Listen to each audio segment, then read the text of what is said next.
मुख्यमंत्र्यांनी राजकीय पक्षांच्या नेत्यांची एक बैठक बोलवलेली आहे। काय आजपर्यंत कमी बैठका झाल्या? काय तोडगा काढलात? गेल्या वेळेला सुद्धा तुम्ही तोडगा काढलात, छत्रपती शिवाजी महाराजांची शपथ घेऊन तोडगा काढलात, विधानसभेत मांडला, आम्ही पाठिंबा दिला।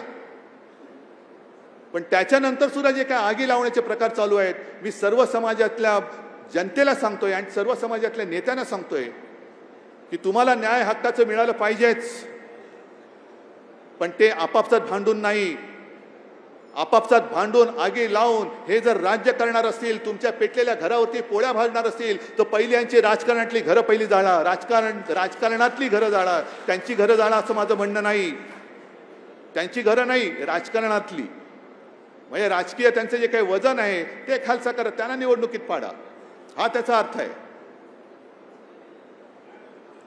आणि जर लढायचंच असेल तर सगळे एकत्र येऊन महाराष्ट्र एकजुटीने उभा राहील, त्या दिवशी या महाराष्ट्राला न्याय मिळेल। या सगळे मराठा बांधवांनो, या ओबीसीनी, या धनगरांनी, या सगळ्यांनी एकत्र या। तुमची ताकद ही पहिली या राज्यकर्त्यांना कळू दे की महाराष्ट्राची ताकद काय, आणि महाराष्ट्राच्या मुळावर घाव घालणाऱ्यांचे जे मनसुबे आहेत हे उधळून लावलं पाहिजे। म्हणून उद्याची जी काय बैठक आहे, सर्वमान्य तोडगा काढा। मी आज तुम्हाला जाहीर पाठिंबा देतोय, सर्वमान्य काढा तोडगा, सर्वमान्य तोडगा काढा, मी आज पाठिंबा देतोय। पण राजकारण्यांना बोलवण्यापेक्षा सरकारने सर्व समाजातल्या प्रतिष्ठित म्हणण्यापेक्षा विचारवंत किंवा त्यांचे जे नेते आहेत बोलवा ना, जरांगे पाटलांना बोलवा, हाकेंना बोलवा, आणखीन धनगर समाजातल्यांना बोलवा। काय पाहिजे तुम्हाला, काय पाहिजे तुम्हाला, काय पाहिजे, आणि खरंच देऊ शकता का हे सांगा त्यांना। दरवेळेला विचारा, जरांगे पाटील उपोषणाला बसतो, मग कधी हाके बसतात का? तुम्ही त्यांच्याशी जीवाशी खेळ का करतात? बोलवा सगळ्यांना एकत्र, आम्हाला कोणाला एकाही राजकारणाला बोलवू नका, फक्त त्यांना आणि त्यांनाच बोलवा। तुम्ही सर्वमान्य तोडगा काढा, मी पाठिंबा देतो। पण नुसतं कोपऱ्याला गुळ लावायचा, तारखा देत राहायच्या, त्यातनं अनेक जण न्याय हक्कासाठी, आरक्षणासाठी जीव देत आहेत, त्यांचे जीव जात आहेत, पिढ्या संपतायत, पण लढा संपत नाहीये। किती पिढ्या तुम्ही असे रस्त्यावरती काढणार? आणि माझं स्पष्ट मत मी त्याही वेळेला व्यक्त केलं, आज सुद्धा व्यक्त करतो, या सगळ्यांना सामावून घ्या।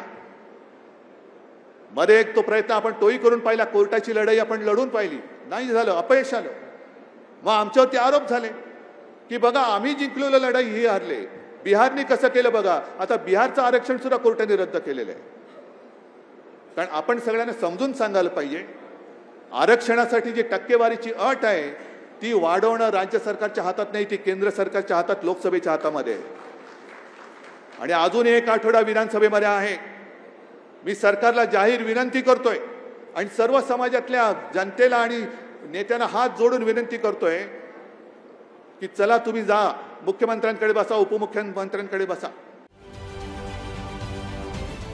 महाराष्ट्रातील सर्व बातम्यांचे विश्वासार्ह व्यासपीठ, सकाळच्या सर्व सोशल मीडिया प्लॅटफॉर्मला लाईक, फॉलो आणि सबस्क्राईब करा। तसंच सर्व नोटिफिकेशनसाठी बेल आयकॉन प्रेस करायला विसरू नका।